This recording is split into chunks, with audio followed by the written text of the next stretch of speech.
ang mga kwento ng pag-ibig, kwento ng buhay at kwento ng pag-asa dito sa Barangay Love Stories. Love Stories.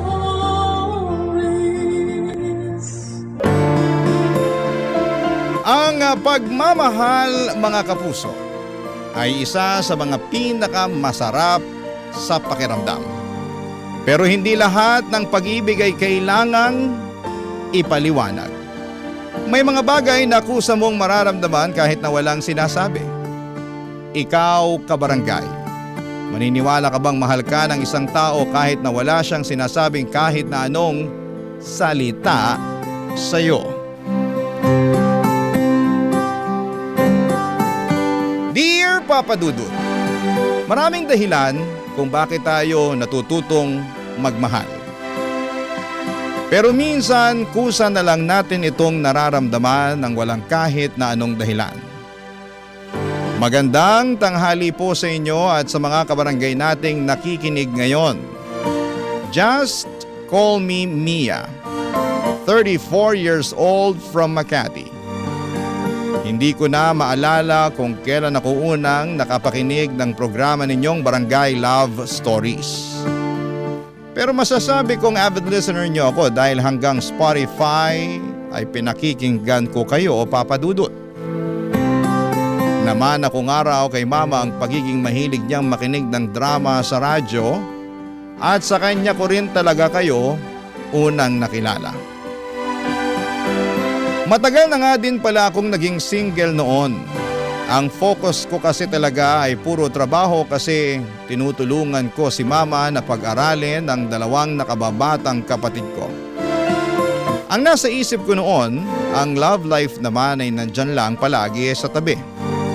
Hindi ko kailangang madiliin ang sarili ko dahil alam ko na matatagpuan ko rin yon sa tamang oras at lugar, Papa Dudut.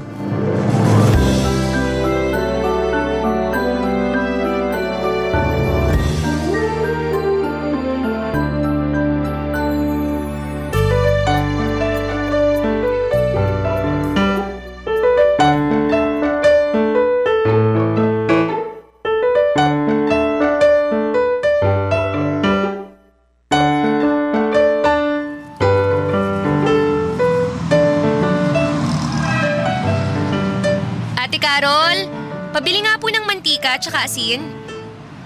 Ate Carol! Ate Carol!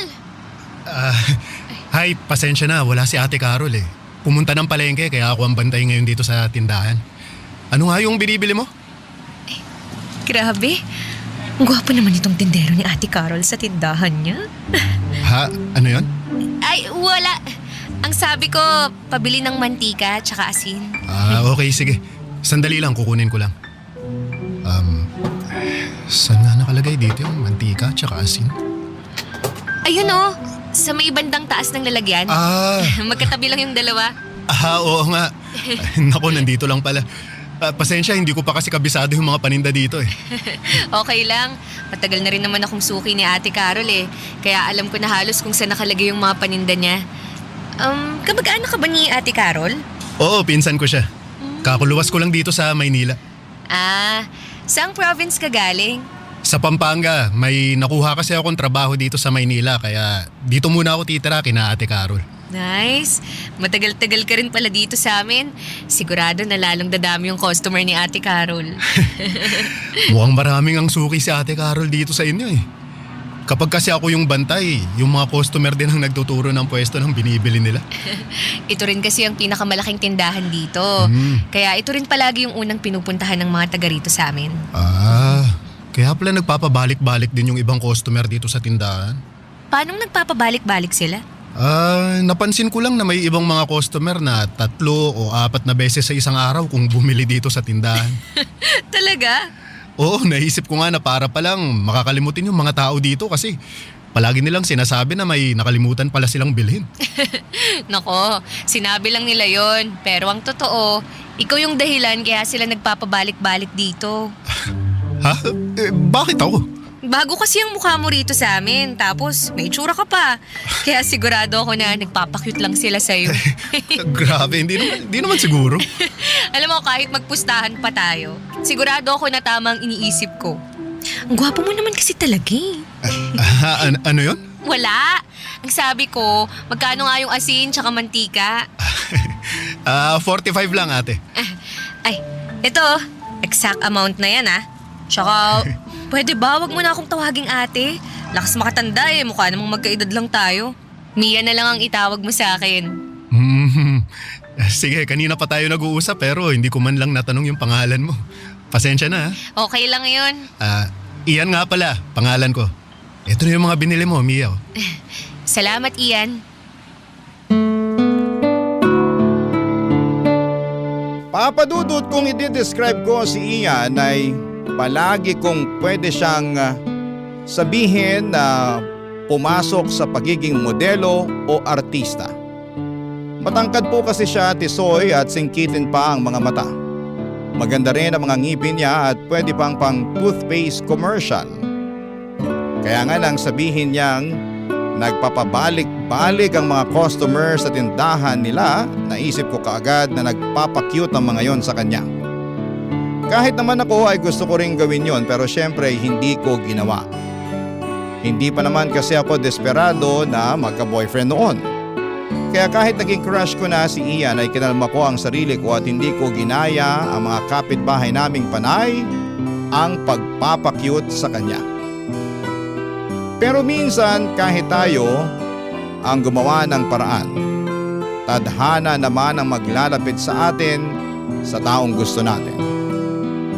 Kasi isang gabi na inabot ako ng ulan pauwi at wala akong dalang payong, pumasok muna ako sa isang convenience store. Nagkataon na nandun din pala si Ian. Nagpapatila din ang ulan. Nagkagulatan pa kaming dalawa at hindi ko na tinanggihan pa nang alokin niya ako na ililibre niya ako ng mainit na kape, Papa Dudut.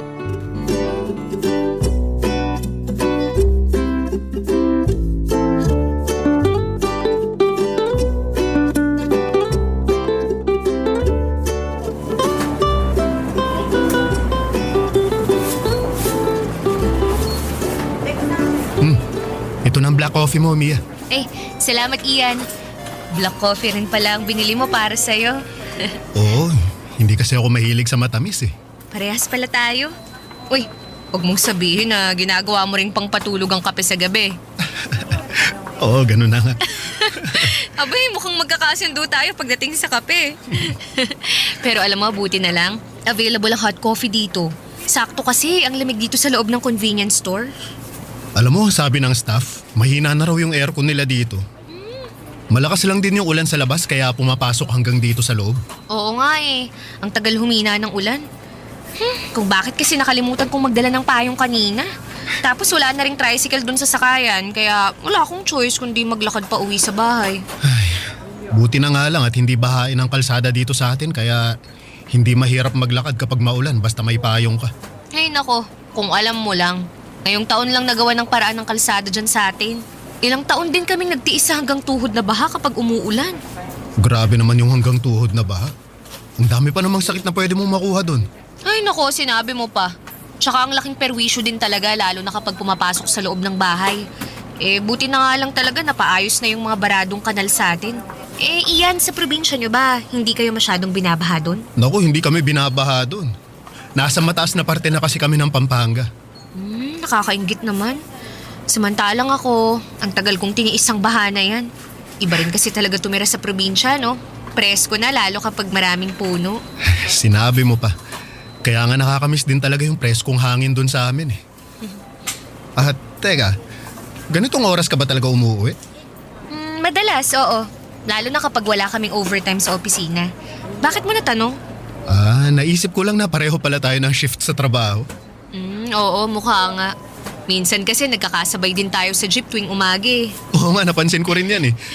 Gusto mo ba na sabay na tayong maglakad papunta sa sakayan ng jeep tuwing umaga? Ha? Hindi ba nakakaabala yun para naku, sa'yo? Hindi no. Nadadaanan ko rin naman kasi yung bahay niyo bago ako makarating sa sakayan. Kaya, ayun. Okay, sige. Ikaw ang bahala.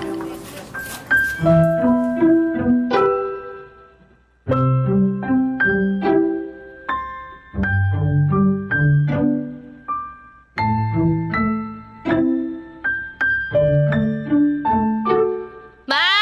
Alis na ako kasi baka matraffic pa ako. Maaga pa naman eh. Sana hindi ako matraffic para naman... Hi Mia, good morning. Ian! Good morning din. Anong ginagawa mo rito sa labas ng bahay namin? Nakalimutan mo na yata yung usapan natin last Friday. Dadaanan kita dito sa inyo para sabay na tayong maglakad papuntang sakayan ng jeep, di ba? Ay, oo, naaalala ko yun. Pero akala ko kasi hindi ka seryoso nung sabihin mo yun eh. Ha? Bakit naman ako hindi magiging seryoso nun? Wala lang. Akala ko kasi nagbibiro ka lang talaga eh. Ay nako, hindi ako nagbibiro kaya nga ako nandito. Oh, ano, tara na? Sige, tara na kasi baka matraffic pa tayo.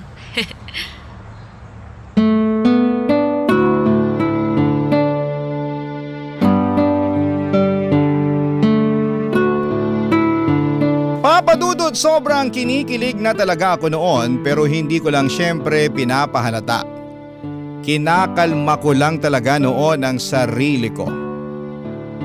Memorable din para sa akin ang gabi na yon kasi ang dami naming napagkwentuhan ni Ian. Kahit saglit lang kaming magkasama. Ang dami niyang tinanong tungkol sa akin na para bang sobrang interesado siya na makilala ko.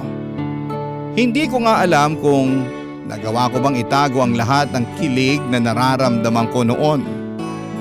Lalo na nung unang araw na dinaanan niya ako sa bahay para sabay na kaming maglakad papunta sa may sakayan ng jeep. Parang nanghihina ako sa presensya niya, Papadudot. Hindi ko talaga ine-expect yon kasi akala ko ay nagbibiro lamang siya. At kagaya ng unang araw na magkasama kami sa loob ng convenience store ay naging madaldal at matanong siya sa akin habang naglalakad kami, Papadudot. Pakiramdam ko tuloy ay yun na ang umpisa ng aming love story. Barangay Love Stories. Barangay Love Stories. Papadudot na sundan ang mga araw na magkasama kami ni Ian. Yung mga pagsundo niya sa akin sa umaga para sabay kaming maglakad papunta sa sakayan ng jeep. Halos araw-araw na gano'n ang routine namin. Pakiramdam ko tuloy ay nagsisimulang lumalim na ang pagkagusto ko sa kanya. Kaya lang may problema ako noon. Hindi ko alam kung pareho ba kami ng nararamdaman ni Ian. O kung bakit niya ba ginagawa ang ganong effort. Bukod sa pagsabay niya sa akin, pagpasok at paghatid pa uwi sa bahay ay wala siyang kahit na anong sinasabi tungkol sa nararamdaman niya. Ni hindi niya nga kinukuha ang cellphone or Facebook account ko. Hindi ko tuloy alam kung may dapat ba akong asahan mula sa kanya. Hanggang sa dumating ang araw na may nanligaw sa akin na katrabaho ko, Papadudot.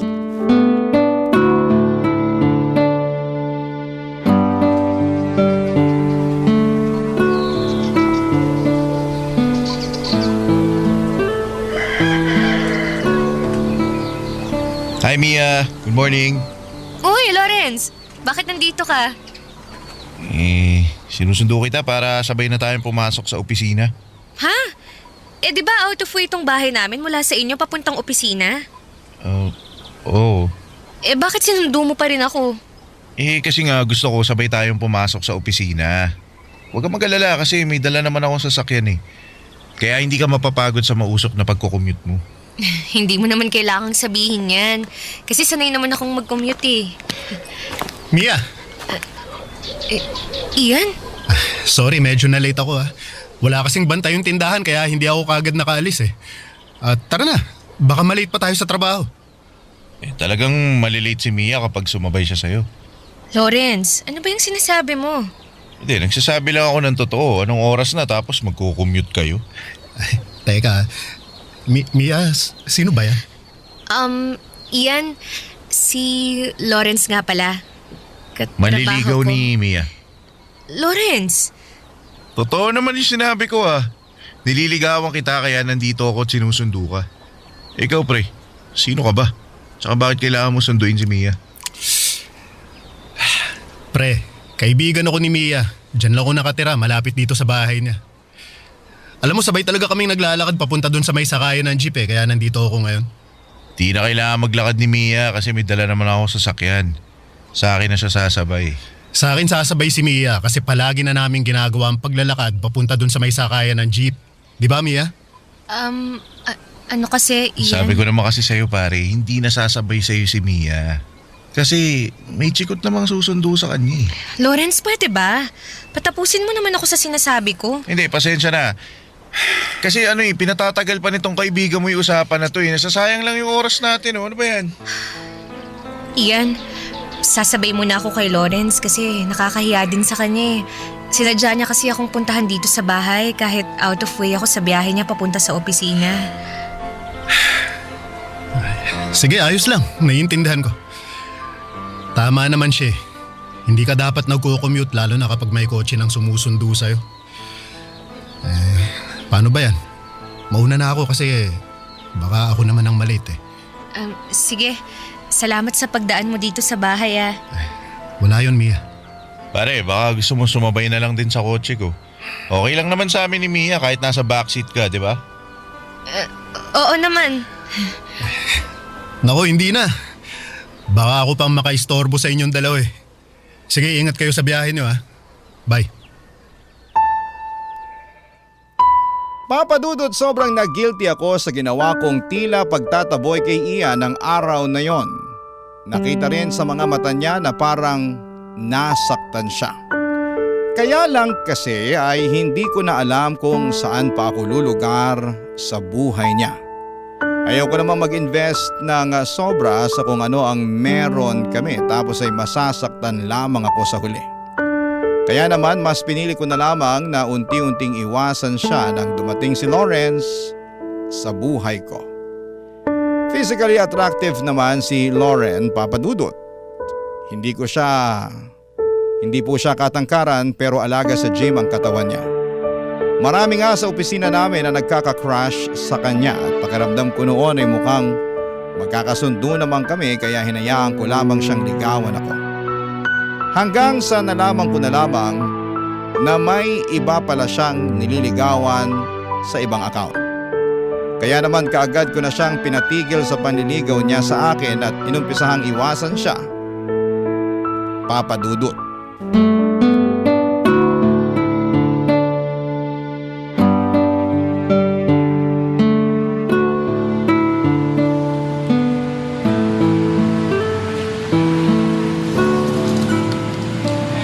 Ano ba yan? Wala nang tricycle sa pila. Kung kailan naman ginabi na ako na uwi dahil sa overtime na yan eh. Kailangan ko patuloy maglakad ngayon. Ay, naku.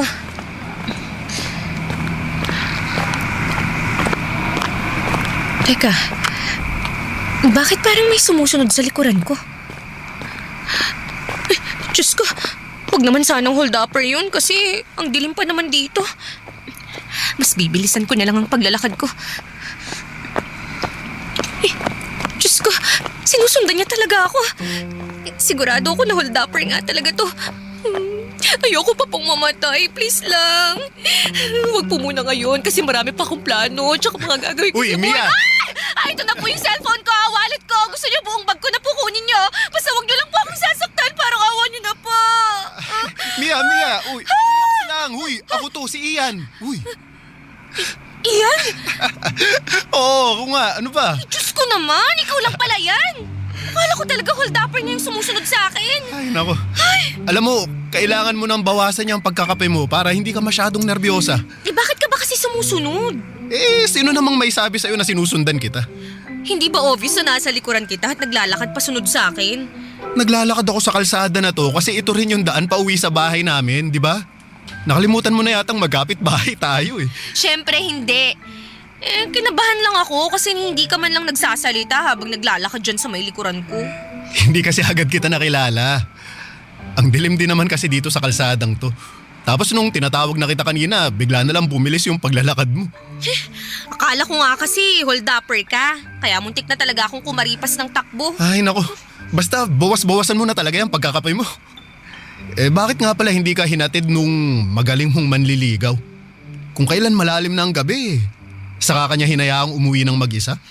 Correction. Ex-manliligaw. Yan tayo eh. Anong nangyari? Hindi mo pa nga nagiging boyfriend.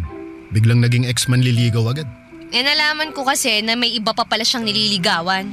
Kaya yun, sinabi ko sa kanya na wala na siyang mapapala sa akin. Kaya tigil-tigilan na niya ako. Grabe yon. Ang yabang na nga, ang sama pa ng ugali. Sinabi mo pa, nagsisisi nga ako na in-entertain ko pa yung panliligaw ni. Di ba, Mia, ayos lang yan. At least, di ba, maaga mong nalaman na manluloko pala yun. Ayan na nga lang din ang iniisip ko eh. Teka, bakit nga pala ngayon ka palang din pauwi? Ay, nag-overtime kasi ako dun sa opisina.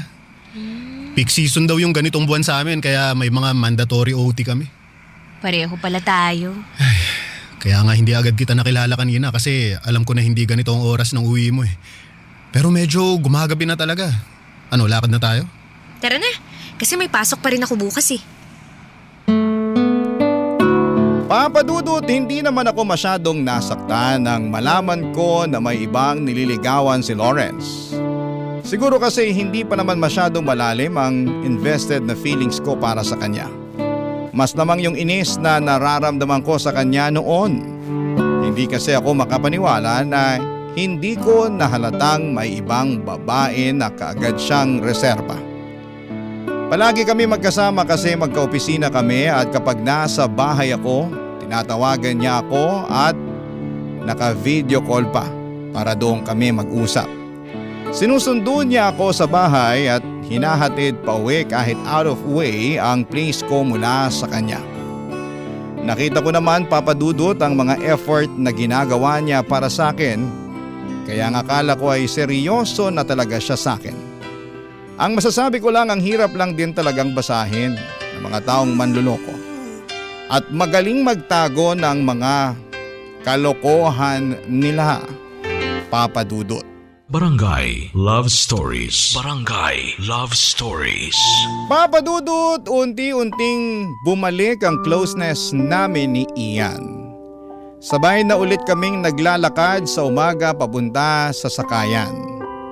Nandun yung paulit-ulit na kwentuhan at tawanan naming dalawa, pero hanggang sa mga oras na yon ay wala pa rin kahit na anong level up na ginagawa itong si Ian. Hindi ko tuloy alam kung aasa na ba ako o baka naman hanggang kaibigan lang talaga ang pagtingin na meron siya para sa akin. At dahil natatakot ako na masira ang friendship na nasimula naming dalawa, ay in-enjoy ko na lamang ang mga moment na magkasama kami. Samantalang si Lawrence naman ay nangungulit na bigyan ko pa siya ng second chance. Sinabi ko na wala akong second chance na ibibigay sa kanya kasi hindi naman naging kami. Pero hindi niya raw sana pinayagan na manligaw ulit sa akin kasi ako raw talaga ang mahal niya. Sa inis ko noon ay blinako na siya sa mga social media account ko, Papa Dudut.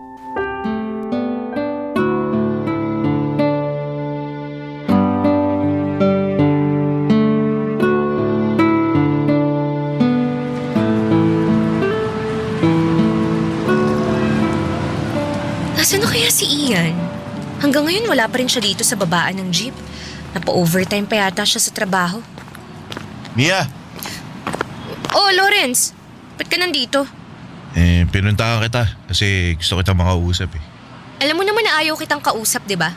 Kaya hindi mo na dapat sinayang pa ang oras mo dito. Sandali lang, pakinggan mo muna ako, Mia. Ano pa bang dapat kong marinig mula sa'yo?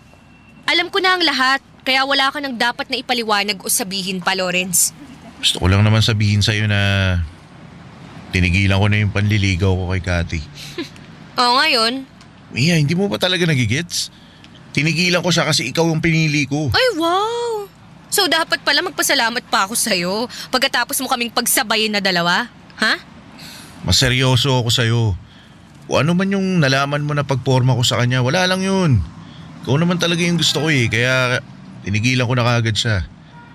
Huwag naman sanang baliwalain yung ginawa ko para sa'yo. Ang kapal din talaga ng mukha mo, no? Pinagsabay mo na nga kaming dalawa, tapos ngayon gusto mo pang tanawin ko na utang na loob na ako ang pinili mo? Alam mo, Lawrence, umalis ka na. At please lang. Huwag mo na akong lalapitan kasi ayoko na talagang makausap ka. Ginugulo ka ba ng lalaking to, Mia? Ian, nandyan ka na pala. Teka lang pare, huwag ka nang makialam dito. Hoy, makikialam ako kasi kaibigan ako ni Mia. Bakit? Kaibigan ka lang naman niya. Ako manliligaw niya. Kaya dapat, mas tamang kaming dalawa yung mag-usap. Tumigil ka na nga, Lawrence. At umalis ka na rito. Di ako aalis. Kasi mag-uusap pa tayong dalawa. Iba rin talaga ang lakas ng loob mo na humarap pa sa kanya ngayon, no? Ian, tama na. Tara na, umalis na tayo rito. Wala kang alam, kaya tumahimik ka na lang dyan, boy. Sinong may sabing wala akong alam? Alam na alam ko lahat ng panlulokong ginawa mo kay Mia. Iba rin talaga yung tabas ng dila mo eh, no? Gusto mo talaga masaktan eh, ha? Ha? Lawrence, ano ba? Hindi, yabang kasi nung lalaking yan eh. Akala mo kung sino magsalita. Tapos wala namang ambag sa buhay mo. Sinabi ko lang kung anong alam ko. Eh totoo namang sobrang kapal niyang mukha mo.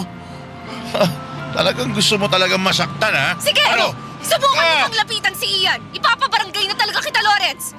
At sasabihin ko lahat ng paggugulong ginagawa mo dito sa lugar namin. Ipapa-HR na rin kita para tuluyan ng matapos ang panggugulo mo sa akin. Kulang pa yung pasa mo sa mukha mo, may araw ka rin sa akin. Ian, ayos ka lang. Oh, Dapat kasi hindi mo na siya pinatulan. eh matagal na kasi ako nayayabangan dun eh. Ay naku, nagkapasa ka pa tuloy. Tara na nga, maglakad na tayo. Dumaan ka muna sa bahay para malagyan ko ng yelo yung pasa mo.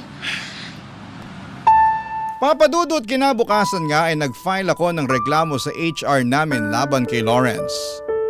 Gusto ko na kasi ng peace of mind sa buhay at sa trabaho. Ilang araw nga ang lumipas ay hindi na rin pumasok si Lawrence at mula noon ay hindi ko na rin siya nakita pa. Medyo kinabahan pa nga ako kasi may iniwan siyang pagbabanta kay Ian. Mabuti na lawang at hindi na siya nagparamdam pa sa amin. Akala ko ay magkakaroon ako ng peace of mind pagkatapos akong tigilan ni Lawrence. Pero hindi pa rin pala kasi nagpatuloy ang closeness namin ni Ian. At mas lalo pang ang lumalim dahil sa araw-araw na magkasama kami. Pero sa totoo lang ay nahihirapan na ako noon. Kasi hindi ko na talaga alam kung ano ba talaga ang pakay ni Ian sa akin. Hindi ko na kayang makipaglaro pa sa kanya ng tago-taguan ng feelings, Papa Dudut.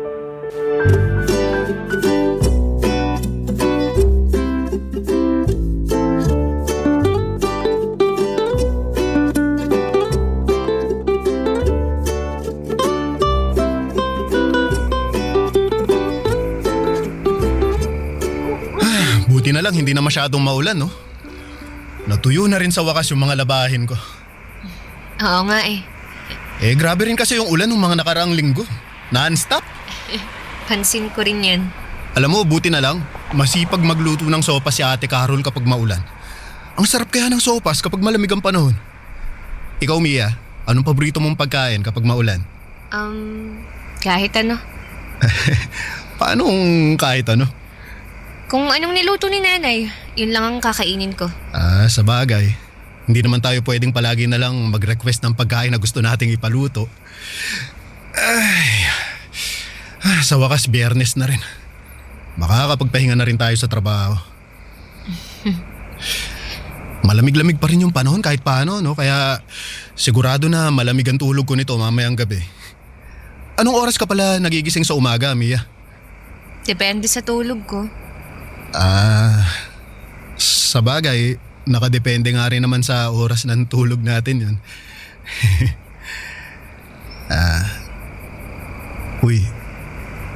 Uy Mia, okay ka lang ba? Ha? Oo naman, okay lang ako. Ikaw, okay ka lang ba? Oo, ayos lang naman. Okay.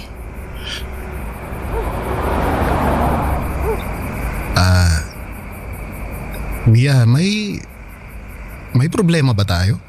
Ha? Ano namang magiging problema natin? Tsaka, bakit naman tayo magkakaroon ng problema? Wala lang. Napansin ko lang kasi na parang ang tahimik mo eh. Bakit? May gusto ka bang sabihin sa akin? Wala akong gustong sabihin sa'yo, Ian. Baka ikaw may gusto kang sabihin sa akin.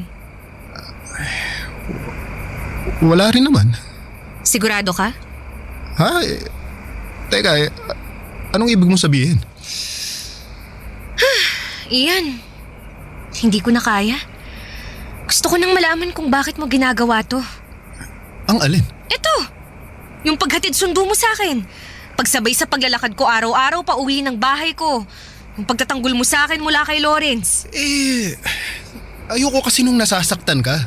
Di ba kasi magkaibigan na tayo? Oo nga, pero kaibigan lang ba talaga yung tingin mo sa akin? Oh, bakit hindi ka makasagot? Kasi Ian, alam mo sa totoo lang, ha? Gusto ko nang bigyan ng ibang ibig sabihin ang ginagawa mo. Sabihin mo nga sa akin ang totoo. Gusto mo ba ako? Okay. So mukhang mali ako. Di sorry. O sige, mauna na akong umuwi sa'yo.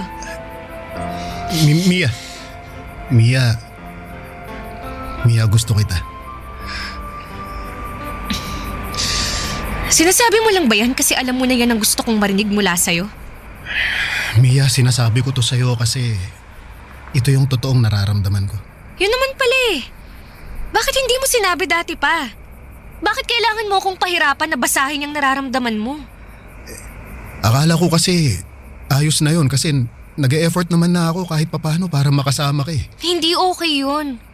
Kasi hindi ko alam kung anong ine-expect ko mula sa'yo. Oo nga, sinasamahan mo akong maglakad araw-araw. Sinusundo at hinahatid mo pa nga ako sa bahay namin eh. Pero hindi sapat yun, Ian. Kasi hindi mo sinasabi kung anong nararamdaman mo. Hindi mo nga kinukuha yung cellphone number o social media account ko eh. Para magka-chat man lang tayo. Paano ko malalaman yung nararamdaman mo? Sorry. Natatakot lang din kasi ako eh. Natatakot ako na baka hindi tayo pareho ng nararamdaman at iwasan mo na ako. Kaya ayun, hindi na lang ako nagsalita. Pero wag kang mag-alala, Mia. Lalabanan ko na lahat ng takot na nararamdaman ko. Mas ipaparamdam, ipapakita at sasabihin ko sa'yo kung gaano ka ka-espesyal para sa akin.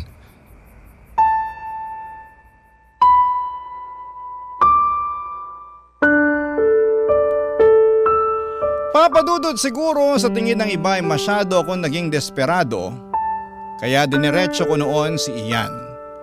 Pero ayoko na rin kasi talagang pahirapan pa ang sarili ko, lalo na at alam ko na lumalalim na ang nararamdaman ko noon para kay Ian.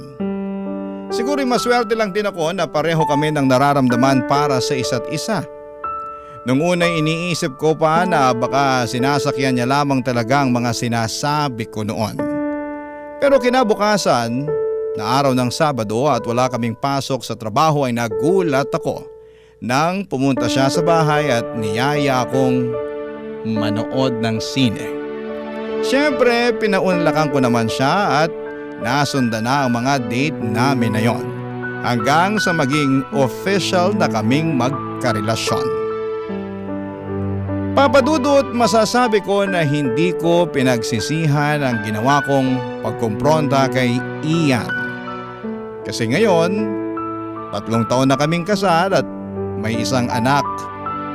May masayang buhay na dati lang ay pinapangarap ko kasama si Ian. Dito ko na rin po tatapusin ang sulat ko at sana po ay nakapag-iwan ito ng aral sa ating mga kabarangay. Ang inyong forever kapuso at kabarangay, Mia. Anong say mo sa Barangay Love Stories na ito? Pagkwentuhan natin sa comment section yan.